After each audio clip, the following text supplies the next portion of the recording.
In this episode, I interview Allie Miller, the author of The Anti-Anxiety Diet. Okay, anxiety today, how many people have it?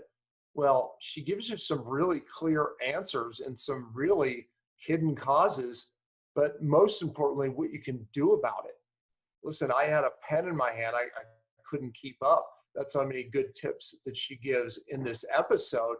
But one of the things as we look at gluten-free and keto, she talks about some of the big pitfalls that so many people are making that are actually making them more sick. So stay tuned, and we even jump into kids' health. Hear this episode.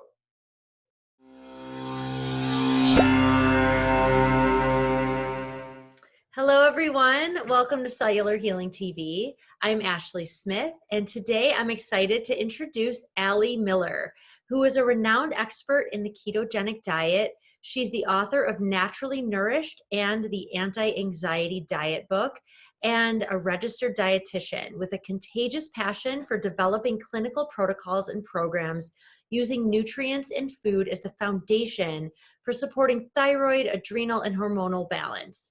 Her food-as-medicine philosophy is supported by up-to-date scientific research for a foundational approach to healing the body. You know we love this topic, so I'm excited to get started, and let's welcome Allie Miller and, of course, Dr. Pompa to the show. Welcome, both of you. Well, I have to say, I hear all types of different conditions because I still coach on unexplainable illnesses. Anxiety, unexplainable anxiety is always a part of it. It literally is, something that, I don't know, it seems like, every condition, whether it be thyroid conditions, diabetes, sleep problems, hormone dysregulation, low energy, and anxiety can be tapped into it. So, all right, well, look, obviously for you to title a book, The Anti-Anxiety Diet, it shows how prevalent this is. And you and I resonate with so many of these topics that you have in your book. And I just feel like so many people need to know this. Yes. So what inspired you? Let me start there. What inspired you to write the book? So I actually talk about in the opening of the book my personal experience with mental health and panic attack and anxiety. And when I was at Bastyr University, which is a naturopathic college of medicine, that's where I did most of my education background. I was a full-time student. I am a type A individual. I wanted to not just get A's, but I wanted to master biochemistry and anatomy and physiology. I wanted to ensure that I just exuded excellence through all of the topics that I had. I took on any elective I could. I was working at an organic farm at 7 a.m., doing farm deliveries downtown in Seattle. I was also working another side job and full-time nannying and literally fitting 80 hours into a 40-hour week. And this is on the heels of a vegan diet and following a period of time that I was raw vegan for 4 months. And in that window, doing this diet that I thought was optimal, food-as-medicine, going to fight cancer and all of the things that I had heard in the nuances, I was the most sick that I've ever been. I was dealing with shortness of breath. I was dealing with severe brain fogs, which was only frustrating me more to want to, memorize and conceptualize these really complex topics. And I was dealing with heart palpitations so severe that I remember one time driving this farm truck and had to pull off on the expressway because I wasn't sure if I could handle it. And I went into the same naturopathic clinic in which I was practicing as a student clinician for treatment. And I started to do acupuncture and started to work with TCM herbs. And it came down to functional labs. I had a ferritin of 2, which is your iron stores in the body, very, very low. I was anemic. I had clinical B12 deficiency because I was not supplementing and was a raw vegan, so virtually no sources of B12 in the diet. And I was confronted at that moment of, really breaking up with the dogma that I had allotted as my doctrine of a perfect diet, and to really break down some of the nutritional deficiencies that I had and redefine my relationship with food. So I started learning about the GAPS diet. I really jumped into Weston A. Price and ancestral traditions of health. And I started healing my body from the inside out, working with a lot of gut therapy. And in 2009, I became a clinician and had my baby in 2016. And it was in that year that I had this aha moment of, oh, whether I'm working with, like you said, autoimmune disease, whether I'm working with hormone balance, metabolic health, and stubborn, weight loss issues, or whether I'm working with inflammation, if anxiety or chronic stress response, whether we don't want to deem it anxiety, maybe we just want to say mismanaged chronic stress, rumination about what was, or anticipatory stress of what could be, if that isn't harnessed, that will constantly be the Achilles heel to wellness. Yeah. And so I put this book together to really unpack the HPA axis, and I determined 6 R's, just because it's kind of sexy alliteration, of different entry points that work chicken and egg that either drive anxiety or perpetuate the chronic stress response. Yeah, and we'll discuss those R's. Just showing you how prevalent this is. Hearing your story, then mine is almost polar opposite. Every blood test I ran was normal. Every nutrition, I looked at nutritional deficiencies, and every doctor looked at it was like, man, you're the healthiest guy we know, right? And yet I was having debilitating anxiety, insomnia, energy, gut problems. It's like, and yet I just wanted to find something that was wrong. Well, like you, we both found, I said, gosh, I'm just going to get rid of all grains and sugar. I started realizing about, different things about grains, etc. And some of my symptoms got much better, right? Just eliminating grains and sugar out of my diet. And then of course, no one really talked about gluten back then, but there was a host of 5 different proteins that were in grains that made this condition worse. So, gluten just being one of the 5. And so I was like, okay, I'm going to start here. If I can control my glucose even more in some of these inflammatory reactions, then I'll feel a little bit better. I did. So we both came from different areas and realizing, okay, great. This diet can actually be, part of the answer, right? Yes. It's like, and, my HPA, hypothalamus pituitary adrenal axis was shot. I mean, I was downstream trying to deal with my adrenals, my thyroid for so many years with every bit of knowledge that I had. And I never got well until I got to the upstream cause, which mine ended up to be mercury in my pituitary hypothalamus. But so, but again, the diet was a big player on me being able to have some handle on controlling the symptoms. Sure. Right? It's like, so we came about it from, nutritional deficiencies caused by your diet, no nutritional deficiencies, but we both had anxiety. We both had a lot of the same symptoms, and we both led to the same diet. Interesting, I think. Yeah. Yeah. But so let's talk about the R's because you discuss it in your book. Sure. So it's funny because I have the 5 R's that came out of my illness of how to fix the cell. It's a roadmap on cell healing. You have the 5 R's here, or the 6 R's, sorry. But very different R's, but needless to say, great teaching point. So what are they? And I'm sure there'll be some Venn diagram within all this, right? Some overlap. So the first R is to remove inflammatory foods. And so in that chapter, I'm unpacking the trend of individuals that have elevated C-reactive protein, which is, that systemic marker of inflammation. And we do see higher susceptibility to mental illness.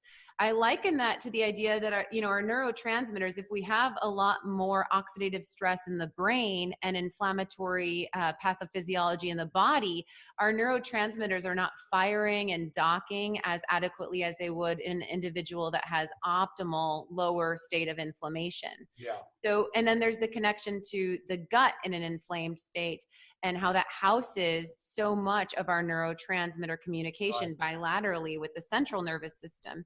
So I demonize in that chapter corn, gluten, soy, dairy, and sugar. and we can unpack those in a moment, but I'll name the 6 R's. So we remove inflammatory foods, and right away with sugar, I set the stage of the ketogenic diet as a foundation of my anti-anxiety diet protocol. And then the second R is to reset the microbiome. So in that chapter, I talk about symbiosis versus dysbiosis and how different neurotransmitters are made and manufactured based on the status of our gut health, which is a really important area to unpack. I work clinically with so many individuals that have parasite, candidiasis, or some form of a dysbiotic strain of gut flora, and that puts out more epinephrine. And so when you're in this state of imbalance, your body's actually sending signals saying, this isn't right, we're not safe. And often that can be a perpetuating component. Yes. Then the third R is to repair the GI lining. So here we start to talk about the gut-associated lymphatic tissue, and kind of once we've removed the inflammatory foods and reset the biome, now we're looking to really seal the tank of the gut to maintain optimal status in both of those areas. The fourth R is to restore micronutrients. Sometimes I have to think through my R's because all the words kind of sound like restore micronutrient status. So I talk about the importance of methylated B vitamins. I talk about mood stabilizing minerals, strategic amino acids that actually make our neurotransmitters. And then the two final R's are to rebound the adrenals. And that's where I start to unpack the hypothalamic pituitary adrenal axis. And the sixth R is to rebalance our neurotransmitters. And in that chapter, I give a deep dive on 7 focused neurotransmitters, the impact of them on the brain and the body, and then different influencing factors in the diet. You know, if you look at R1 here, removing these inflammatory foods, it's so simple what you state there, just giving those foods. A lot of people today, it's very in vogue to do food allergy testing. I don't even bother with it anymore. You know what I tell people? Exactly what you said. Just remove these foods. Yeah. Because, 9 times out of 10, that's basically what's going to come up in the severe, allergies. Now, of course, you might have, something, that's very odd, right? But fact is typically people know it, once they, start examining their diet a little closer. It's like, gosh, when I eat this, I don't feel well. But, removing those foods that you mentioned, that's where you start, because a lot of the food allergy testing is very inaccurate. And we did some testing where we would run tests on people, then a week later run them. And it was always, number one, all the foods that most people were eating. And if they change the foods, then new ones come up, right? Because leaky gut was the problem. And, it was very inaccurate, even what we found, that was, came on the first test versus the second test in a week now. So in a week later, the test results would be different. So I just really stopped running most of those tests and tell people exactly what you said, these 5 foods. So just briefly break those 5 down a little bit and, why they're problematic. Sure. And I think that's a really good point, because if you're removing those first 3, corn, gluten, and soy, that means you're removing almost all processed foods, because it's darn near impossible to shop anything in the middle of the grocery store that is free of soy lecithin or maltodextrin, which is a corn derivative. And so if you are really tight on eliminating those, what you're doing is resetting so that you're giving your body more clear-cut data and less white noise as far as what it is reacting to. Right. So it's kind of the intro of an elimination diet. Yeah. And then if you do have a true inflammatory food response to something unique, like cauliflower or pork or XYZ, at least you've kind of reset the playing field. So you should be able to more clearly hear that feedback. And it really starts with a single ingredient whole food diet to be able to have that 1 + 2 = 3 connection with the body. So I think that's a great point. So, I do remove them for various reasons. One is that some of them are high in omega-6 fatty acids. Most of our, when we see inflammation in the American diet, once we went to industrialized seed oils, that was a big misnomer when we're talking about. And I want to be clear, I'm a big pro omega-6 guy, right? Because of the membrane, but these adulterated omega-6 is devastating. In the seed oils, are a huge thing because they make them, these adulterated seed oils, fats, make their way into the cell membrane and drive inflammation. Right, because they're oxid and they're rancid. And, our cell membranes are bilipid. And so we want to ensure that the fats that we're eating are in the closest to a whole form. So, that's one of the reasons why we're pulling out the soy and the corn. Also, both of those two are high genetically modified crops. 93+% of both of those crops in the States are going to have higher glyphosate residue from Roundup, which is a neurotoxin. So obviously, if we're working on neurological health and brain health, we want to ensure that we would remove any residue that would have a neurotoxin in it. I remove the gluten and the dairy for their inflammatory properties in the sense of of course, we could go on. I'm sure you have episodes on gluten and the inflammatory protein in there. We know that also the gliadin in our gluten is going to disengage our zonulin, which plays a role with our gut integrity of our gut lining, thus driving leaky gut on a kind of timestamp when you're consuming the gluten. Right. And so that just exacerbates these larger particles getting into the bloodstream. Also on our brain, if we're talking about bipolar, mania, and really significant mental illness, we do see that gluten and dairy cross the blood-brain barrier. Yep.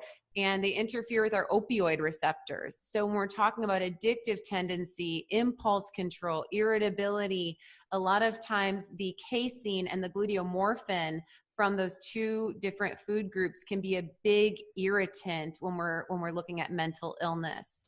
So that's some of the logic behind that.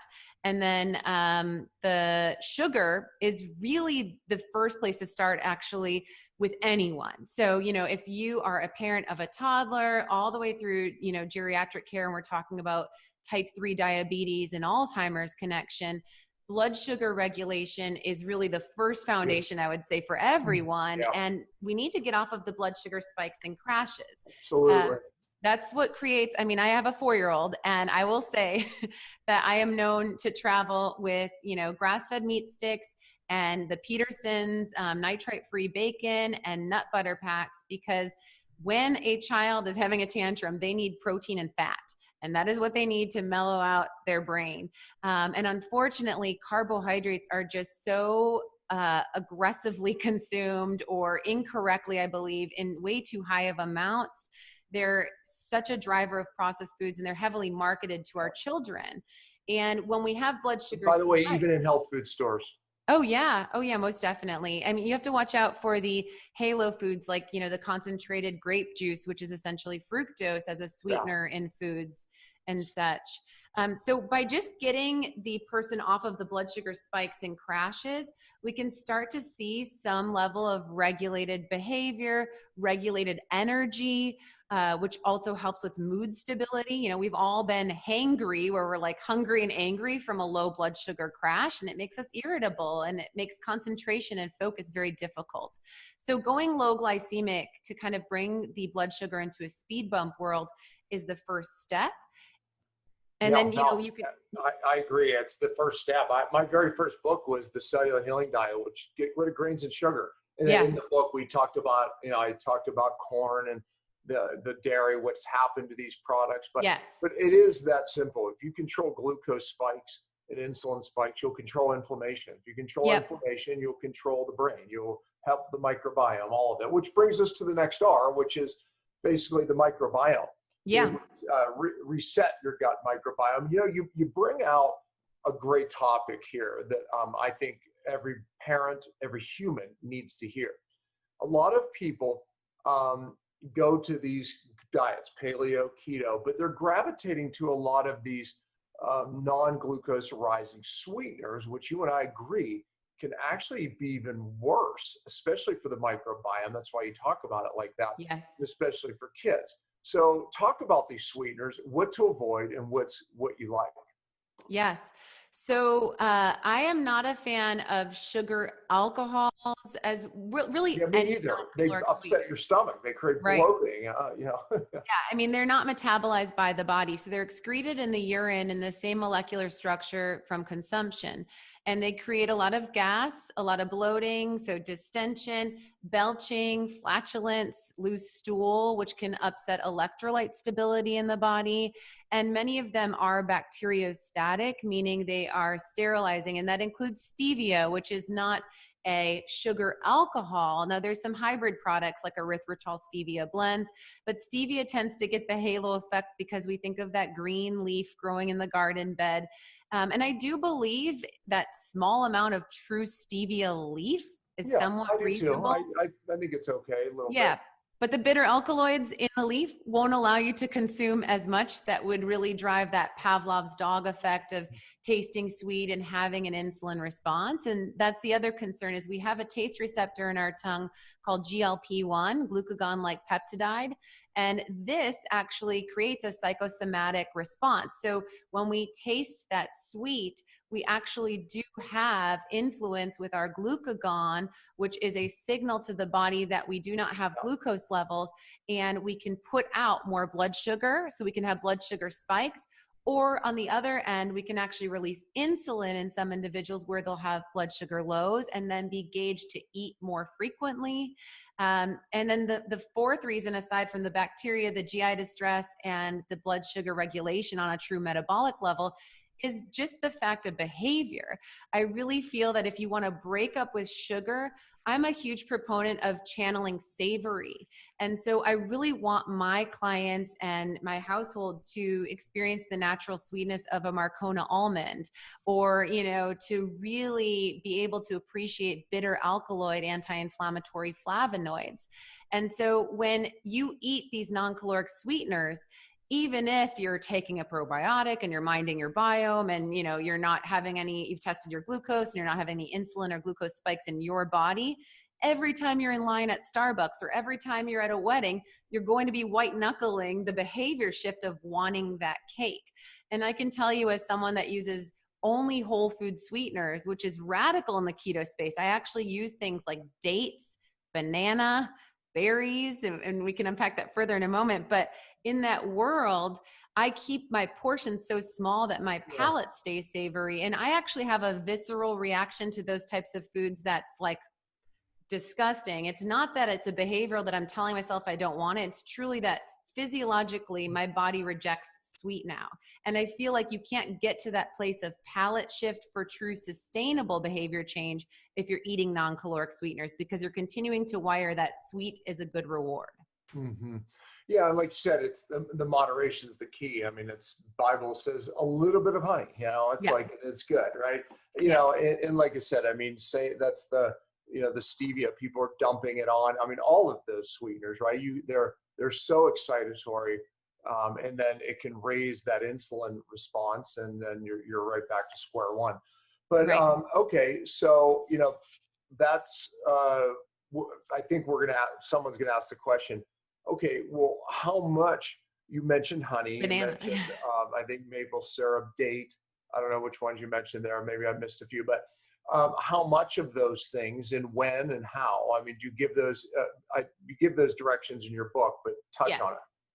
And the cookbook, the Anti-Anxiety Diet Cookbook, actually has a whole section on this, because this is kind of discussed in the anti-anxiety diet, but then I really unpacked it when I have a chapter on, why I hate non-caloric sweeteners, and then a table of actually the health supporting benefits of the raw and filtered honey, banana, berries. I do use the more robust maple. And so when we're talking about how much, for example, my low carb zucchini collagen muffins, which makes 12 muffins in a recipe, uses one banana, banana. And so you're getting a 12th of a banana. And that's what, again, kind of dissociates this doctrine mode of that's not a keto food, so that must not be keto, back into a reasonable, critical thinking application of, let's look at the distribution and the synergy of what's going on in that one muffin that you would consume. And so, the recipe has things like coconut oil and almond flour and zucchini and collagen and 6 eggs in the recipe. So you're getting a lot of fat, you're getting protein, you're getting fiber. and then it has that one banana mashed throughout. So that 1/12 of a banana is providing you Yeah, it's nothing. 3.5 Yeah. grams of total carbs, not even net, you know? And that's not in that composition of that delivery in your body through the muffin, which you might top with almond butter or something as well, even, is really not going to have a blood sugar impact. So my philosophy is that we should eat things to make things palatable and balance out that bitter, salty, sweet, flavor balance in the body. So things are desirable and we're enjoying our foods, but that we're not creating glycemic spikes. So the how much would have to do with your muscle mass and your activity factor and your own level of insulin resistance. Yeah. Yeah. I mean, and also looking at your carb intake for that day, because Totally. you know where that is. If your desire is to stay in keto for that time, how much can you, take of that and stay in keto. So remember, keto is, it's a low carb, right? We bring the carbs down and we force the body to burn fat and make ketones. So it would determine by that as well. Okay. So, one of the things I totally agree. I'm not, when people go gluten-free, they end up with eating these gluten-free products that have super sugars in them. Totally. Cassava flours, tapioca flours. I mean, there's so many, right? But they're super sugars. So here you and I are saying, look, we have to control glucose. I can tell you that most of these products, that gluten-free products, are not going to do that. It's quite the opposite. As well as keto, you get a lot of the alcohol sugars, so be careful with the keto products, or the, what's the word I'm looking for? The box products, or the... I think so. I think honestly, when something says keto on it, I'm usually very hesitant. What's in it? Right. And gluten-free, I Same. don't even remember. I don't ever buy gluten-free products, because if they're marketing gluten-free, it's typically, some type of junk food. I don't know. Right. And that's where we have to really watch, again, these kind of tunnel vision approaches to diet, especially if we're looking to use food as medicine. It's always understanding, how does this alternate work in the body, and is it superior? Because food as medicine is a double-edged sword. It's equally about the removal of the said inflammatory ingredient or irritant, as well as the abundance of, so what are you consuming? And so again, in the idea of full circle of the banana in this muffin, you're actually getting some tryptophan, you're getting some pyridoxine or B6, which is a cofactor for your neurotransmitters. You're getting a prebiotic in that banana, which supports the microbiome. And so it's this double-edged sword of both removal, but also equally, what are you then replacing with? And does that provide therapeutic benefits? Mm-hmm. Yeah. All right. The third one is repairing the GI, or the gut lining, which is huge, because that's ultimately how you're going to fix the gut. I mean, the lining is everything on what nutrients pass into the body, what toxins do or don't. So what are your tips here? So I am a huge proponent of supporting the gut lining with therapeutic foods. So, the connection is that this is the enteric nervous system, or the second brain of the body, and it connects bilateral through your central nervous system as well as our periphery nervous system. And so when we're talking about our gut, this is what is going to determine a lot of the stress response, the inflammatory activity, and then of course also immunological response, because we have that gut associated lymphatic tissue, or the GALT, housed there. So I'm going to be recommending in this space, now that you've removed your inflammatory foods and you've already worked with good gut bacteria flourishing, I'm going to be recommending things like gelatin and collagen, as well as bone broth. And then therapeutically, even considering things like L-glutamine and DGL, diglycerized licorice root, if there are known ulcerations, or if the individual has known leaky gut. And this is kind of one of the exceptions to the rule, where N=1. If we know that leaky gut, or we're individual with inflammatory bowel condition like Crohn's, ulcerative colitis, then this is an area where we may consider working with a component of dairy like colostrum, which can have really fantastic immunoglobulin support, especially in someone that has immunodeficiency. So that's where kind of we would, after that 12 weeks of removal of dairy, we'd maybe bring in something like that as a consideration to support the immunoglobulin levels. Yeah, no, I couldn't agree more. What about a lot of people are reaching for the powdered bone broth? What's your feeling on that versus actual bone broth? Yeah, palate wise, I'm a foodie first and foremost. And so I do eat for optimal health, but I really enjoy the experience of food. And I'm also someone that does like a slow simmer bone broth for that reason versus even the Instapot. A lot of people love the convenience factor of that, but I just love a slow simmered stovetop bone broth and, done with a mirepoix of, the classic onion, celery, garlic, and a little bit of carrot in there. And I find that if the broth doesn't, re-gelatinize or have that collagen impact, I have question of, are we really getting all of the therapeutic properties from that? So I am a big proponent of, make your own, if not buy frozen. I'm not even a big fan of a lot of the heat aesthetic ones. But there are some like that you can get at your farmer's market, which may be canned, if you will, or pressure sealed, and those could still maintain the integrity of the ingredients. But I use bone broth on a daily basis, whether I'm like deglazing a pan or sipping on it. And I'm in Austin, Texas, where it is already triple digits. So a lot of times people say, Allie, you want me to sip on hot meat juice now? How could I do that? So I do have a table in the anti-anxiety diet cookbook called Bone Broth 5 Ways. And it includes things like a bone broth Bloody Mary. It includes things like a cream of kale soup made with coconut milk and shallots and lacinato kale that's in a blender. And so it makes a really vibrant, rich green sipping broth, and other things that can kind of brighten up. Adding acid to your bone broth as a finish. You want to add a little bit of acid in the cooking process to aid in the leaching of the nutrients out of the bones, but also as a palate to kind of cut that heavy fat flavor profile. To add acid to your broth, like a little bit of lemon or lime, can really help to make it more palatable as well, and enough salt. I just need to hire you. If you'd see how simple I eat, because I'm a foodie as far as like, my philosophy, right? But I just don't like cooking. I don't like doing anything. I don't like planting flowers or plants, and I don't like cooking.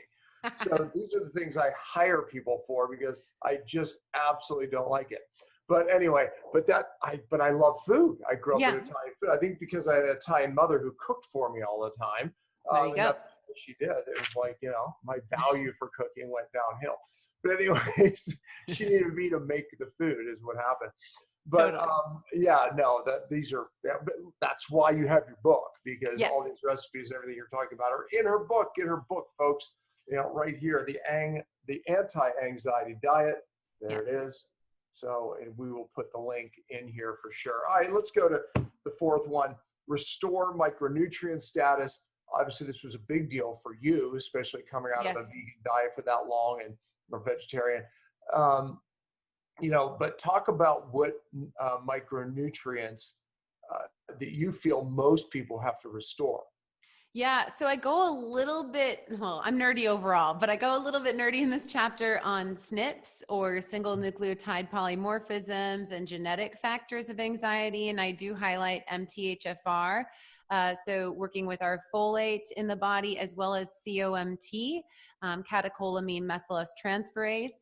And so it's important to note that that's a big element of nutrient density, because I recommend against fortified foods, which is important for like new moms when we're talking about formula, when we're talking about cereals and oatmeal and the idea of needing iron in the diet. When we choose fortified foods, they always have folic acid in them. And a part of this emphasis in this chapter is about the impact of B vitamins as our neurotransmitter activators, as well as a contributing factor in neurotransmitter production. And we think of B6, folate, and B12 as big factors, but really every B vitamin from riboflavin to biotin to pantothenate, all of them, when clinically deficient, can have a huge role in depression and anxiety. And I had to bring up the COMT piece of the puzzle because when we just focus on methylation, I think MTHFR is now sexy enough that people are proactively asking their doc, like, am I MTHFR? Or, what does that mean? And, my first two recommendations are remove fortified foods, regardless of if because you have to assume that folic acid with an IC versus methylfolate or folinic acid or nature folate found in liver and leafy greens, the folic acid can work against someone that has that genetic mutation. They're not able to methylate. And by the way, I'm not a big tester with that any longer, because I just say, like you, just, assume you are. Treat everyone as if they are, right? Because the testing is, it's inaccurate, honestly, and just because you have the SNP doesn't mean you have the problem. So just treat it like you are. Avoid those foods, to your point. And my concern is if you go too high methylfolate. So, I've been in this world of mental health for a while where, Deplin is a pharmaceutical drug, which is a high dose methylfolate. A lot of people will go after 5 milligram plus doses of methylfolate. And if they have COMT, which is a genetic SNP, which impacts our catecholamines, which are stress responding neurotransmitters. These are individuals that tend to run high estrogen or deal with estrogen dominance. They tend to deal with anxiety and depression as well, because what happens is they may be methylating, especially if they're driving that wheel in excess through high methylfolate supplementation. Then they're missing that secondary wheel of the COMT. So they get this kind of damming buildup, and all of their catecholamines are really elevated because that methylation wheel helped to produce. So now they're dealing in this area of having a difficult time with pivoting from what they're doing in work. They get kind of tunnel vision. They have a difficulty with multitasking. They can deal with panic attack or really severe anxiety. So I do kind of present that as a preface in the B vitamin world as an important piece of the puzzle. And with COMT, the biggest intervention is SAMe, S-adenosylmethionine, which is made in the liver and supplementally a fantastic mood stabilizer, also very strong clinical evidence on support with rheumatoid arthritis and inflammatory conditions. And we know that if there are elevated liver enzymes, SAMe is a really powerful intervention as well, so supports the detox pathways as well. So that's one area. I focus on minerals as well. So iron, which was the one that really hit me, as well as zinc as a big focus, and chromium. We see when zinc and copper relationships are off that we can see more clinical anxiety.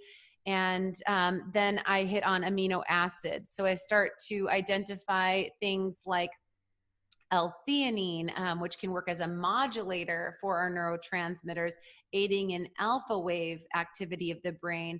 I highlight tyrosine, which supports dopamine levels. And I call it the I was a good girl, what do I get kind of thing, where if you're in a high stress day at work and you are going to show up at the end of that day depleted in dopamine and serotonin, because we burn through dopamine and serotonin from our stress demands. So you're showing up with a void, and that's why you're going to your pantry or your wine cabinet or your ice cream tub before you're even registering if you are hungry. We're looking for a dopamine boost to kind of reset the button from that stress response. And so instead, I like to really do like a dopamine boosting snack. So I'll do things like seaweed, nori sheets are really fantastic for dopamine response for tyrosine, as is dark poultry. So like chicken thighs, I have a lot of chicken thighs in my cookbook for that reason. And so if you're getting protein and you're able to incorporate avocado or seaweed at like a 4 p.m. snack, chances are that's going to help you to not have to white knuckle the discipline when you get home to wait for your dinner time. Yeah, I mean, honestly, a lot of people would be listening to this going, oh my God, how do I keep it all straight? Here's the good news. You don't. When you're eating a whole food, real diet, like you talk about in your book, it's there in the right proportions. The problem is the processed foods. The problem is all of the fortified foods. The problem is the imbalance, oftentimes even created by toxicity, because again, I deal with people who are very neurotoxic that end up with deficiencies and they eat perfect, but it's because they can't even absorb nutrients, and Yes.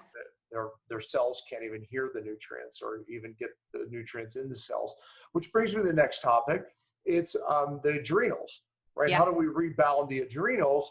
And again, I did everything, but again, toxicity was just whipping my adrenals, was keeping me in a sympathetic dominant state. And, it wasn't until I got upstream to my toxic source that my adrenals normalized, and I didn't even do anything. They fixed themselves. So what are some of your rebounding adrenal solutions? Yeah, and I do in the nutrients address glutathione and antioxidants in that area as well for that reason, because if the liver is taxed, both the SAMe and the antioxidants can be very helpful in that process as well. So the adrenals, I give you a quiz actually in every chapter of the book, because people are going to be entering this in different ways. And I don't feel that you have to all start in the order that I've set up these R's. That was the way that my brain conceptualized this. But, when we're talking about the timestamp current with pandemic, this is probably a highlighted chapter for people, because we're probably dealing with a lot of a chronic stress response. And I was in Houston during the time of Hurricane Harvey, and we called it the Harvey 15. And, we know that this corticosteroid response can be really impactful in not just metabolism, but also the way that the brain is wired to respond to stress. It can interfere with our sleep patterns, which is when we're supposed to be the most metabolically sound and see the most neurogenesis.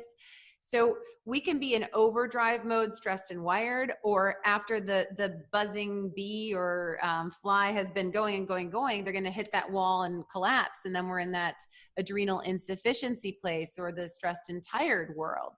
And it's interesting because even symptoms that some people associate with, like dysbiosis, for instance, belly bloat that is not resolving, that can often be from too low of cortisol levels in the body. Histamine reactivity can be associated with inadequate cortisol, because cortisol is an antihistamine. So everything in the body has a sweet spot and an optimal place. And too much cortisol is going to make us irritable, kind of like Incredible Hulk mode, have insomnia, and be more kind of keyed up, if you will, physiologically at an unrested place. And also with high cortisol, we can see glucose abnormalities, elevations in blood sugar.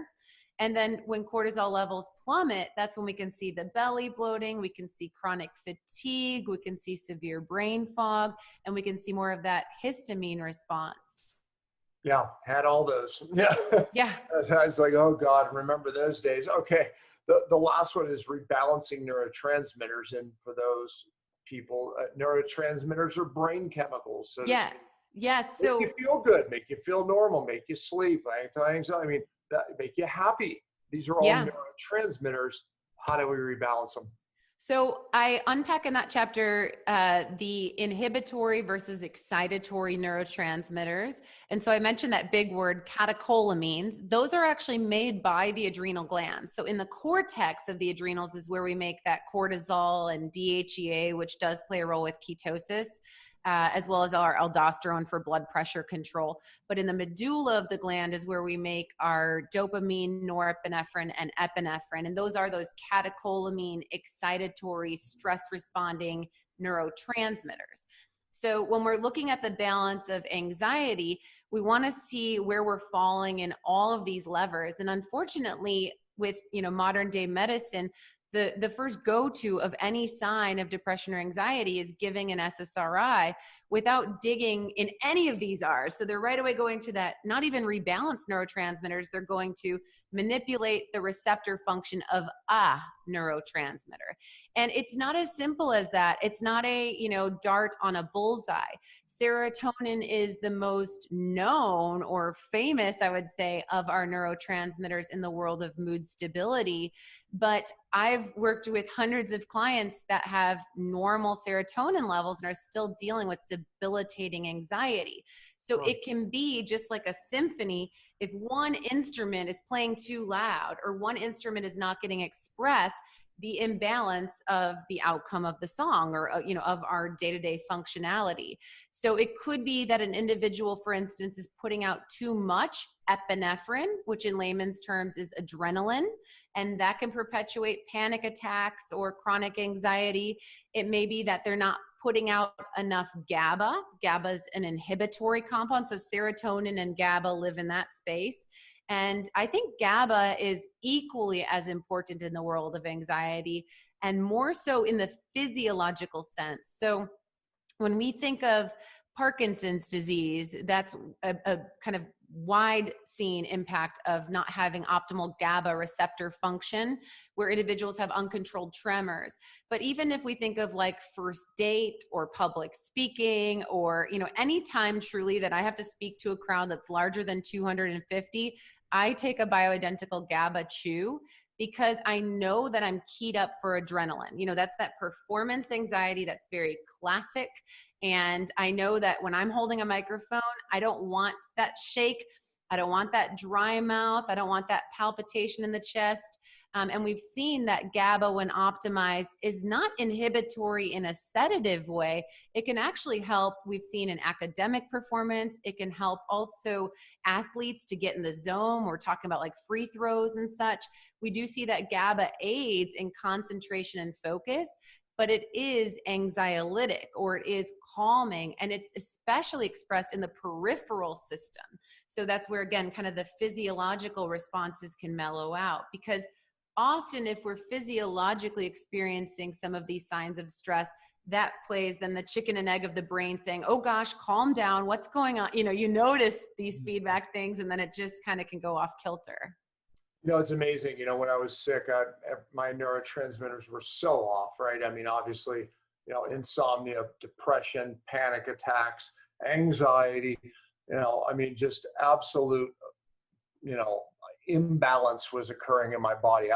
Because of my brain, I literally at one point was trying to balance it all. I would be like, okay, it's this, and my GABA receptors, I'm taking, this, and I don't remember when it happened, but man, it's like something made me realize my own philosophy is remove the interference, the body can fix it. Yes. It's like, so many people are out there going, oh my gosh, how do I do that? The body can do it.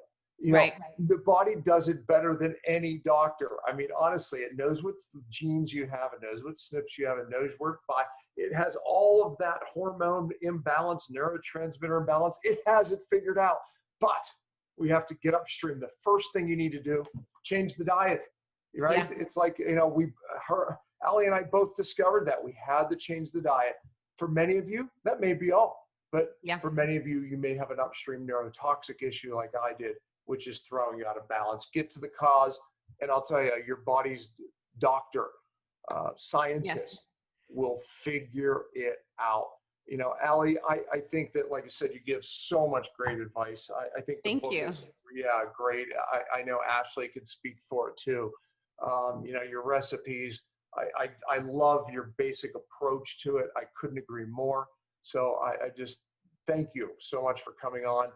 This is a big topic. People need to start with what you say here, right? And breaking it down in those things. That's what's going wrong with people today. So thank you again for being here. We're going to put the link for Allie's books. Allie, can we give you the last word of advice for the people watching with anxiety and sleep problems and all those things we mentioned? Sure. So the only one outside of food that I will give you, because I think that lifestyle has to meet as well. I'm a huge proponent because like you said, we can get nuanced into the seaweed does this, but this and that. And there are absolutely, and I think it's good to be empowered in the nerd element of incorporating choline rich foods for acetylcholine and glycine for the GABA and all these things. But at the end of the day, it's really important that we also work proactively to kind of harness the wild stallion of the brain. And I'm a huge proponent of breath work and mantra in that space. And so with breath work, something I just want to leave as an action tip that everyone can do literally right now as we're listening and watching is the 4-7-8 breath that Dr. Andrew Weil uses and has been studied in a lot of clinical research studies. It's one of the only forms of breath work that actually can get us into a parasympathetic state, so that regulatory state from that sympathetic fight or flight mode, with just 3 cycles of use, which can take less than a minute and a half's time. Great. Yeah, and so it's inhaling for 4 through the nose with sealed lips. It's holding for 7, and then it's exhaling for 8 with like a whooshing, like a shh. And when you do that process of 4 in through the nose with sealed lips, holding for 7, and shushing out with the mouth as 8 out, that 2-to-1 exhale to inhale, it's like you're pressing the air out of a tire. And that release actually allows the body to feel safe and can, like a light switch, allow us to get into that parasympathetic space. So that's a huge thing that I'd leave you with. And then I would just say that the book has a lot of mantra, and we even nerd out on things like the nocebo effect, the fact that negative thoughts can harm you and can create perpetuated stress response.